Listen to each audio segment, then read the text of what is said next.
Hello, I'm Scott Reitz of International Tactical Training Seminars, better known as ITTS, out of Los Angeles, California. What we're going to be experiencing is the donga, which is basically Swahili for a jungle trail.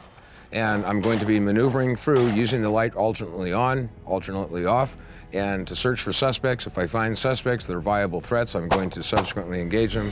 We're going to look at distant targets, close targets, targets which are basically obliterated or obfuscated, if you will, to a degree by branches.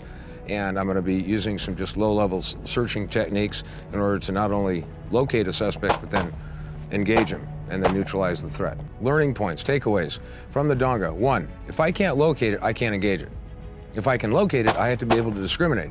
Then I have to have a viable weapon system, a viable technique that allows me to engage it effectively. So the common mistakes we see for people doing this, moving a little too quickly, sweeping too fast, not finding targets. Once they find targets and they kind of panic, breaking away from the mechanics, using lights of insufficient power, using lights which are cheap, which break.